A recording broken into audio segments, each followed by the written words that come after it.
is on doing the limits by hand, not a graph, not a table. And it seems like that should be a lot simpler. I don't know if you guys remember these from pre-calc or not. Do you semi-remember doing them by hand in pre-calc? So you probably don't remember any details at all. Okay, the details are what make these complicated. I actually, not that the one in the notes is wrong, but up on the whiteboard, that's kind of how I usually traditionally like go through in order. So the first thing you're gonna do if you have a limit, this was 2 of the homework questions yesterday. I think it was 7 and 8, where it said, use properties to find the limit. Use limit properties to evaluate the limit, something like that. Basically, you guys found out that if you just plug the number in, you get the answer. That's technically using the limit properties. That's partially why I don't really like the way those are laid out. So, if you can plug a number into an equation and get an answer, that's your limit value. So that traditionally only happens when it's a continuous function. Do you guys remember what that meant? Probably been a while. I think you could probably describe it without even knowing a definition anyway, though, right? Like a lot of people describe continuous as being able to draw with a smooth, like with a pencil and have a smooth continuous line, right? Discontinuous could mean a handful of things. There could be a hole. There could be a vertical asymptote. There could be a step or a gap. Like, I don't know if you remember step functions. It could be a piece function where you have multiple pieces that don't meet up. Those are all called discontinuities. And limits work great if it's a continuous function, because you could just plug a number in and get an answer, just like a regular function value. If there is a discontinuity, a hole is the only thing that works really easy. And we're going to get there, but do you guys remember how to find a hole in an equation without rolling something? I believe if it's a fraction, right? Whenever equals 0 on the bottom, we're okay. Yeah, I mean, you're on the right track for sure. Wait, do you factor something and then if you cancel it out, it would be a whole? Like if you cancel something out, it would be. Yes. Okay. So that was definitely on the right track. If you have a rational expression, is it easier to see the board with lights off a little bit? Yeah. Okay. So if you have a rational expression and you can cancel a factor from top and bottom, that canceled factor is where the hole is. So if you canceled x minus 3, the hole would be at x equals positive 3. Okay? The 0 on the denominator is actually a couple different things. Do you remember what else 0 on the denominator meant in an equation? Like what it looks like on a graph? It doesn't exist, but that's not like on a graph. I think you mean it correct. It's a vertical asymptote. So there would be like a dotted line on a graph that actually isn't there, but correct, the graph can't cross that. So a vertical asymptote, the graph either goes straight up or straight down. So those are the two things that can happen in a rational expression.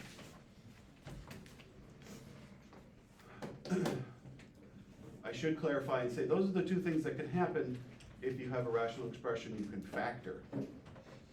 Because we're going to have lots of rational expressions that you can't factor. And then factoring is kind of worthless. So step 2. I shouldn't say step 2. If plugging in a number doesn't work, then you have to look at the equation and try to figure out what type it is. If you can factor, that is definitely a common method. So you would try that if you could. If you can't factor, well, sometimes you can have a complex fraction. We have a lot of algebra review today. Today's gonna be heavy algebra review, and we'll find out how good your algebra skills are. Should be fantastic. Should be fantastic. We'll find out though, huh? Hello? Hi. Okay.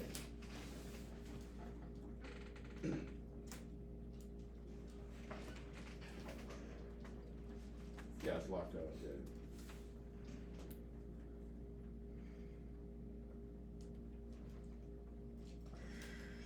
Good question. Well, why not come back, because we're in second one. Oh. Doesn't really matter. Did she come at the beginning of the hour, first hour? Oh, okay, I'll mark her here, 'cause, okay. It does, if you want her to come back to class tomorrow, I'll figure it out with her, sure. Okay, so she didn't do that part yet.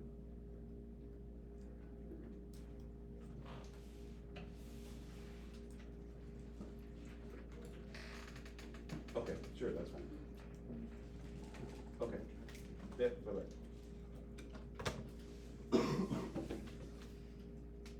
100% don't remember anything I was saying. Your algebra has to be good. Hmm? You said your algebra has to be good. Oh, yeah, we're gonna test your algebra skills today. I mean, they're supposed to be superior because you're in calc anyway. But we'll see how much summer has destroyed your brain. Do you guys remember what a complex fraction is? Anybody? A complex fraction is a fraction within a fraction. Okay? So if you get some sort of equation that has fractions within fractions, you're going to need to simplify that, most likely, before you can find an answer to the limit. Okay? And then rationalizing. I bet you semi-remember rationalizing, because you did that a lot in trig and, should I roll somebody for this or not? Is that too mean yet? Okay. I don't wanna be mean, huh? It can be more fun, but only for the person who's like dishing it out. Okay, what did you guys do for rationalizing last year? Just for anybody? Oh. Okay, it's a real good thing that I moved the quiz to Monday, okay? Rationalizing, the way you probably did it in pre-calc is if you had a square root on the denominator, you multiply by some sort of a square root so that it was no longer a square root on the bottom. What'd you guys call it? We didn't call it anything, we just did it. The multiply thing. Yeah, the multiply thing, that was what we told them. All right, works. Here's the weird thing. Rationalizing is not only for the denominator. Rationalizing just means you're multiplying by a square root so that it becomes a non-square root. That can be done to the numerator or the denominator. So we are going to have limits where when you plug a value in and you get an undefined, like over 0, well, you can rationalize it and find out if for some reason it works out simpler. So you will do that to the numerator or the denominator. And then your favorite topic, 5 and 6, trig. I don't think we've really even had any trig yet. Have we? Okay. Actually, I don't know if it's chapters 4 and 5 anymore in your new book. It was 4 and 5 in your old book. Basically, you guys had 2 chapters on trig. I believe your first chapter was basically just on all like right triangle trig, coordinate axes trig. And then I think your second chapter was on like proving trig identities. Not even a lot of recognition from your faces right now. You don't remember any trig, like even doing the problems? We don't remember what Try 2 was all trig for pre-calc. It's just kinda like it wasn't labeled, like we just did the stuff they told us. Yeah, we just did the problems, we don't know They what didn't call it the trig, they name just of did it. it. We don't know what it was called. Okay, if you had to find trig values, like sine of 30 degrees. Oh, that. That's called right triangle trig, or unit circle trig, or coordinate axis trig. If you had equations that said like sine squared plus cosine squared equals 1, Yeah. that's part of the Pythagorean identity, but that was still verifying and proving trig identities. Oh, that's what that. So you would do substitution and try to change one side of the equation into the other. Those are verifying trig identities. Maybe I should talk to them about, like, saying the names better or something, I don't know. You guys probably blacked it out anyway. Like, you heard the word trig and you instantly just shut off your brain. Trig isn't that. No, it's definitely not. And if it is, you're gonna have a real hard time this year. Because we use it a lot. And every single year, the pre-calc teachers tell you you need to know it and you'll use it a lot. And then everybody said no. Nobody believes it. So basically, if you get a limit that involves trig, sometimes you can't just plug a number in. Sometimes you have to finagle it and, you know, use trig identities, use trig substitution, change it around, see if stuff works. You basically mess around with trig equations until they work. There's definitely names for it, but apparently you guys don't like names, so. 6 and 7, we're not doing yet. That's later. So there are different methods, analytical trig limits, analytical limits. I wanted to give you a layout of what we're doing today because, I should say today and tomorrow. It's definitely gonna take 2 days because there's a lot of things. Okay, we feel mentally ready now that I refreshed on things? Okay, good. Wait. Let's see who's gonna roll today. The lucky winner. Because this person doesn't have to answer trig. 34. I don't know, 34. That must be front row, right? Yeah, that's me. Congratulations. Oh, what? You're gonna roll. You're gonna determine everyone's fate in this room. It's a heavy responsibility because sometimes they hold it against you. And I really like it because I can pass it off to you guys, and so I don't get blamed. You got it backwards though. I do. Yep, there we go. Otherwise it would, there we go, whoa. You must be in baseball. That was way too aggressive. No? Soccer? 10. Well, we don't have Oh, a there's problem not a with question? entry yet, I don't know. That's true, we don't actually have a question yet. I thought that's what I do. Didn't you get rolled first yesterday? Yeah, I did. Oh, wow. Odds of that is pretty low, and I feel bad for you, a little bit. I feel like we can roll again. 2 days in a row at the beginning of the year is real tough. Oh, is that rolling? Okay, here we go. Let's roll again. Yeah, we're gonna roll again, because that was, What? I'm gonna be nice.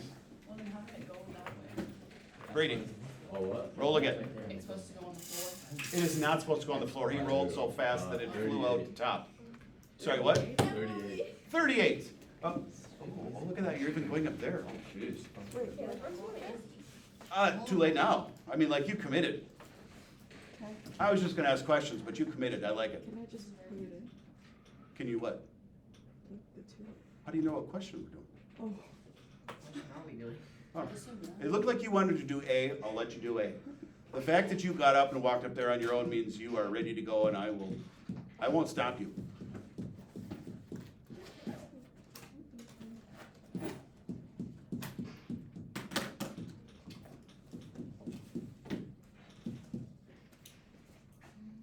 You're gonna have to translate that for me. What does that say on the bottom line? 3 times 4 minus 10 plus 4. Well, that's a 10, all right. Kinda looks like you wrote $0. Okay. So what did you try to do? I just plugged in the 2. Okay, and you got an answer that wasn't undefined, and so in that case, that's going to be your limit value. That basically tells us that that was a continuous function at 2. Done, good. I was gonna start with C, but the fact that you volunteered everything, I just let you go with A. Okay, so C, Brady? way too aggressive for that little plastic 30. roller. 30? 30. Okay, so, on C, it says the limit of ln of x over 3x. Do you remember ln of x? Oh, you do? Oh, I like it. Do you remember what it stands for? No, I Oh. just remember that L and E cancel out. Oh, you do? Oh, I like it. Sure, Oh, good. sure, I like this. I wasn't gonna make anybody go up today. Everybody's just going up. I love it. Well, I might need some help, but Oh, that's fine, I can do that. And we have a whole class of people. If it makes you feel any better, those markers, they stay on there terribly. Yeah. I don't really get them. Alright. Well. Ooh. I know Oh, you have good handwriting, we might have to bring you that up those more often. cancel out, right? They do, if you need a refresher, why. So ln is log base e. Yeah. So log base e of e means e to what power is e? Mm-hmm. So it's the first power, so it's 1. So, So that turns to 1. but I don't know what to do from there. No, that's the answer. Oh, okay. What'd you think you were gonna do? Like decimal or something? Yeah. Oh, I hate decimals. Okay. Decimals are generally frowned upon because they are usually rounding. If you can leave an answer as exact, that's awesome. We do that. Plus, remember, the math word for lazy is efficient. It is far more efficient to just leave an exact answer than to do another step and change it to a decimal. That was golden, perfect. That was pretty impressive, you remembered ln, that's a good one. 20. Okay, so we're gonna look at E, or would you rather do the root, but I was thinking of just going right to E. Oh, no, oh, no. Do you want me to give you guys a brief refresher on trig values? Yeah, that'd be a little helpful. Okay, okay. I assumed I would have to.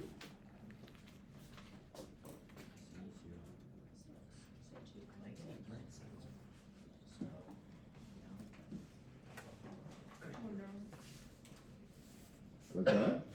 I wrote an X, Y axis, I didn't do anything. I'm just afraid of the unit circle. Oh. So here's the thing that you're gonna find. In pre-calc, I usually hear that a majority of you guys memorize the unit circle. Yeah. Horrible We method. learned it for like Terrible one method. point? Terrible method. The main reason it's a terrible method is because there's too many things to remember.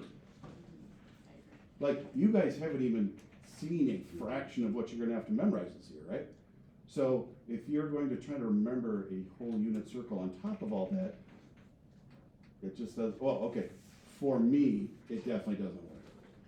It's just too many things. It might work for you. Some of you guys have amazing just memory of things. So if it works for you, you absolutely can do it. What I traditionally do is I draw it every single time, either in my mind or on paper. So let's just draw a random triangle. What was that one? Was it pi 6? Yeah. Okay, do you guys remember what angle that is? 30, good. Pi 6 is 30. Pi thirds is 60. Pi fourths is the 45. It's pretty much all you have to remember, those three. Just know that if it's a thirds, it's a 60s, it's a sixth, it's a 30s, it's a fourths, 45s. Okay, so pi 6 is 30 degrees, and I have a feeling most of you are probably like me, that for whatever reason, angles as degrees just seem to be easier to remember than the radian ones. And as long as you know how to convert back and forth, then it's fine. Doesn't really matter. So this one's a 30, 60.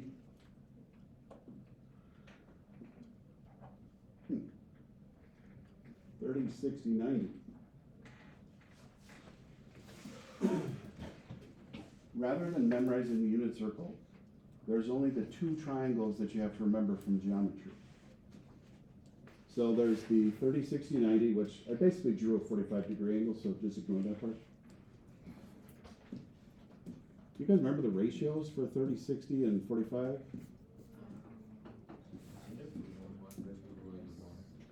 Yeah, I'm definitely hearing the correct numbers. So 45 is the easiest one to remember because they're the same, so it's 1 to 1. And then if you can't remember that side, you could do Pythagorean theorem, but square root of 2. 30, 60, 90 is 1 to 2 to square root of 3. So the 1 goes across from the smallest angle. The 2 goes across from the biggest angle. Square root of 3 on the one that you didn't label. Those are going to be the ratios for every single trig value. And that's kind of how they came up with the unit circle values, and some of you just liked to memorize it. If you want to go do it again, go ahead. What I traditionally do is if it's a 30-degree angle, then I immediately write these numbers. This technically isn't unit circle because I'm not making that a 1. I'm just having nicer numbers. So 1, 2, square root of 3. If for some reason one of them was negative, like different quadrant, then you write it on there. I believe it asked for sine of pi 6. Oh, shoot. So we should have drawn a pi thirds angle. Yeah.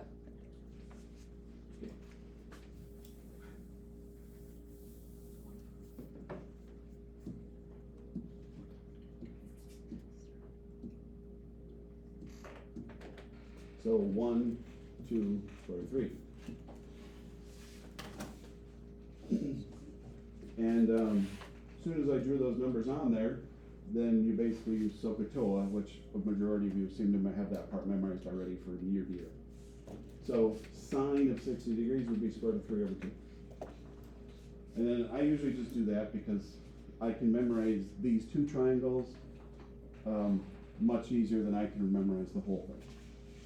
So those are kind of the two main methods for trig. One is just memorize it all. The other is figure out it all.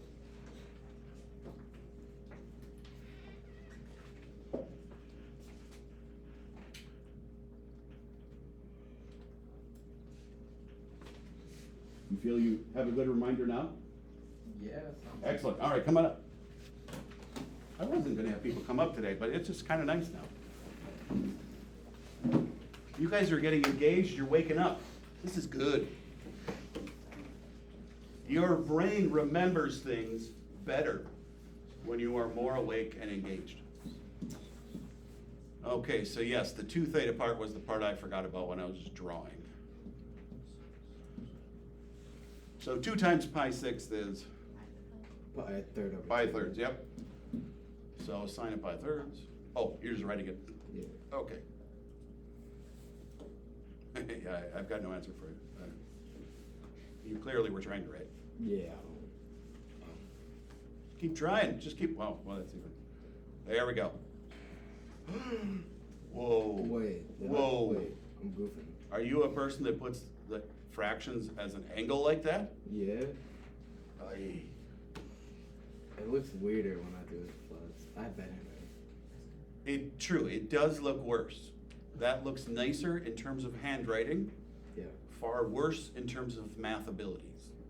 So we usually do the flat fraction because a lot of times we're going to have multiple things on top, multiple things on bottom. Okay. When you do the angle fraction, you can't tell what's top bottom when there's multiple things. All right.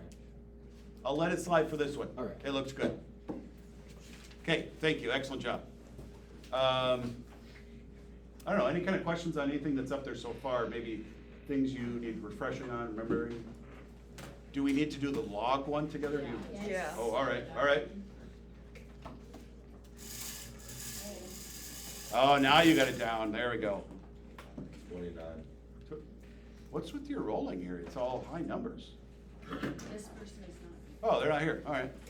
Let's have a low number. 16. All right, that works. Okay. Do you have to go up there? Do you want to bring an emotional support friend? No. Do you want to call on people? Do you want some assistance? No. Oh, wait, then what's the issue? Just actually going up there? Yeah. That's fair. That's fair. You didn't have to go up there, but I waited so long to answer. You were already there.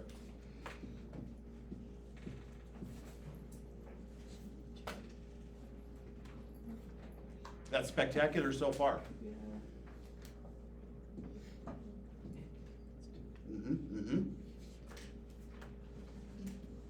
There we go, there we go. Okay, adding skills are on par. It sounds, I heard some recognition out here. You've got 36 people to assist you. Is it just 3? I don't know, you have to ask them. I'm not gonna tell you. She wants to know if that's just 3. Okay, so logarithms. Logarithms, the base number is actually your focus. So you're thinking in your head, 3 to what power is 9? I know you were thinking times. Perfect. Nice job. See, that wasn't so bad. That was perfect. That was excellent job. And even better, you're definitely done for today. Okay, yes. What if there's like a number before the log? Where would we put that in the equation? You would multiply the 2 times the number in the front, is that what you're asking? If it said 5 log 3, Yeah. then you get the answer to the log and then multiply it by the number in the front. Oh, it's like 2 times 5. Yep, or the logarithm property is that that number can go on the inside as a power. Oh, okay. Yeah, we're not gonna go over all the log properties today. You're gonna use them, but I feel like I might be overloaded if I just give you everything today, huh? Okay, good, let's move on. These are the easy ones. I say easy because all we did is plug in a number. Not easy in terms of you remember everything. Wait, what time do we get done? 15? Okay. Oh, we don't want that page again. Okay, we kind of talked about this already. Oh, God, you don't have your notes to write in there.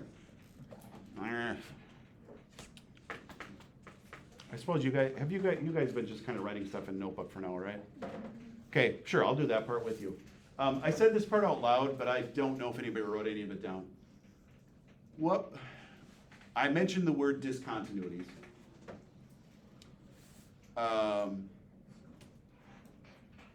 Basically, there's 2 types.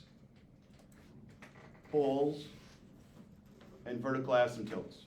That's the main types that you guys went over in pre-calc.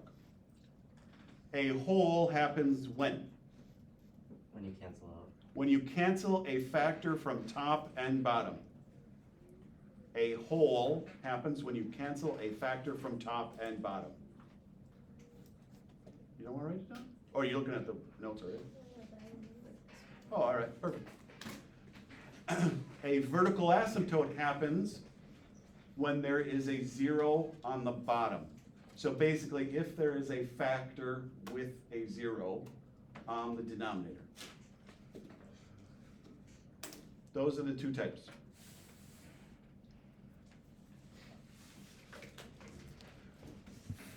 That's basically leading into the factoring method of limits, which, what did I click? What? Click the areas of the picture to make them transparent. Kind of want to try it. Try it. Oh, that's the whole picture. We don't want that. Okay. My guess is the factoring method would just kind of make sense to you, even if I didn't use a lot of the words beforehand. So I've got the limit as x approaches 2 of x squared plus x minus 6 over x squared minus 6x plus 8. And my first method is to try to plug in 2. And when I plug in 2, I get 4 plus 2 minus 6 is 0 over 4 minus 12 plus 8 is 0. Oh. Cancel out each other. Now, did you say 0 over 0 cancels each other out? Yeah, it's the technicality used in the true-false questions of the last homework. No, it's called indeterminate. So if you get 0, I think I know what you're trying to say though. If you get 0 over 0, they call it an indeterminate, not undefined. So an indeterminate means that you don't actually know what the answer is. It actually could have a number answer, could be undefined, could be 0. There's actually ways to prove that 0 over 0 is a variety of things. It's kind of dumb. I don't know if I want to show you the correct format for writing yet, because you guys feel like, I feel like you're getting a lot of information thrown at you. Normally, I would like to show correct notation, but we'll get to that as we go later. Technically, writing equals 0 over 0 is very wrong, apparently. The AP board made every single AP teacher go to a workshop 3 years ago. And they specifically told us that we were not allowed to have you guys write equals 0 over 0 anymore, because they will automatically mark it wrong on the AP test. Even if it's in your work, they will mark it wrong. I don't know, they're really big on the idea. I don't know what the deal is. So you can't write equals 0 over 0. You're supposed to write the limit of x squared plus x minus 6 equals 0.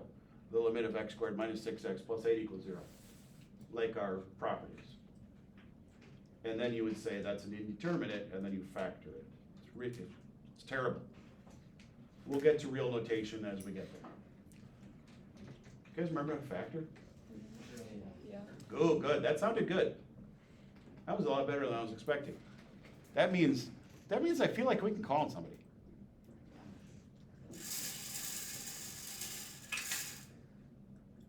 Unlucky. The fact that you asked, yes. I love that everybody keeps asking this or just assuming it.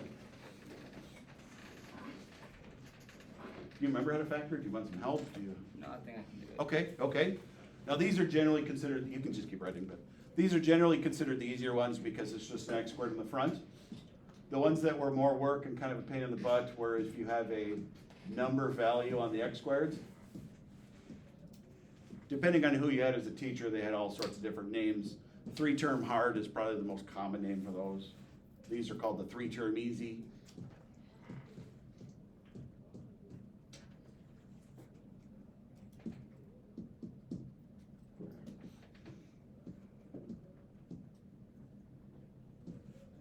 I'll pause you right there. Erase what you just wrote. Leave your factoring. Do you remember why we try to factor it? So you don't have a 0? True, you were about to write a 0. Yeah. Do you remember, like, what are we supposed to do with those x minus 2s? Oh, cancel. Yeah, perfect. So the x minus 2s cancel out, and the factors that remain allow us to plug 2 in. Basically, by doing this method, you find the height of the whole. That's what we're doing. The whole is at x equals 2, but by us reducing it, we're able to find the height of the whole because we kind of removed that discontinuity. Perfect. -5 halves. -5 halves is the height of the whole. -5 halves is the height of the whole, more importantly, the answer to the limit. I mean, they're both correct. What's the y value of 2 with DPS? The y value is always the same as the limit. Because whenever we ask for a limit, we are asking for the function value or the height. The x value that it's referring to is always going to be written in the limit. Yep. Okay. My guess is we'll do this next part and probably stop, because that'll be the end of the hour. We're going to go a little bit into the infinities, since it seemed like a lot of you were pretty comfortable with it yesterday. Like, I kept getting asked about an answer of infinity, even though we hadn't talked about it. So I think we'll just kind of like slowly mix it in. And then when we get to 1.7, that should be like the easiest section ever, probably. Because 1.7 is on infinities. Okay, this one says not using algebra, using the graph. So we are connecting things, because I believe this is the same question we just factored. Okay, so this is a graph of the one we just factored. And we just talked about how the height of the whole was -5 halves. I believe you guys had this in your homework yesterday, the same picture. And a bunch of people kept asking, what's the height of that? Like, you just guessed? I think yesterday, if I remember right, the hole was actually slightly farther down. It looked like negative 2.6 or something. And that's because Microsoft Word is terrible at printing. So let's do this one together. Oh, wait. I guess we'll do it together. I don't know. Should we call somebody or together?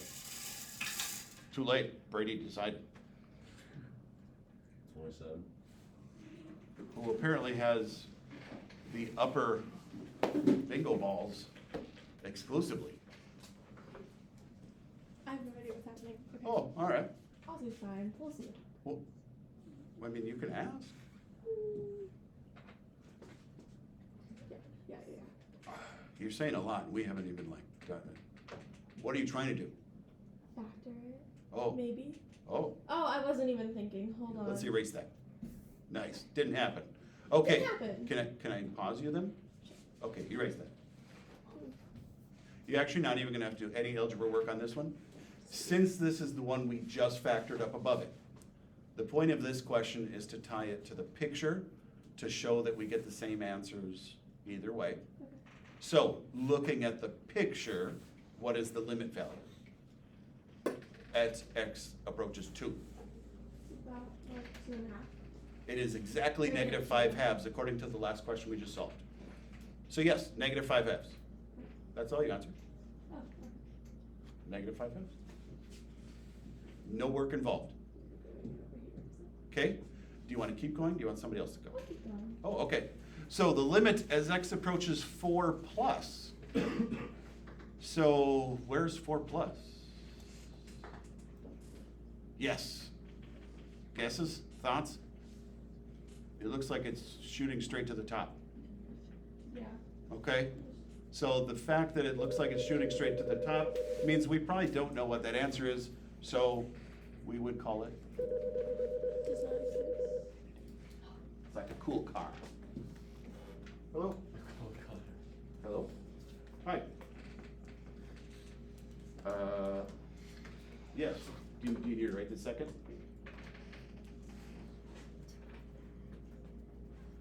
Okay, we're just about done, that's what I was asking. Thanks. Bye-bye. As soon as we're done, they want you to know. Me? Yeah, What did I do? probably nothing. Okay. No, I missed it. Were you guys asking about infinities? Are you okay with an answer of infinity? Infinity is what we give when it's a big number that we don't know what it's actually worth. Okay, so 4 minus would be negative infinity, correct. Okay, that is gonna lead us to tomorrow.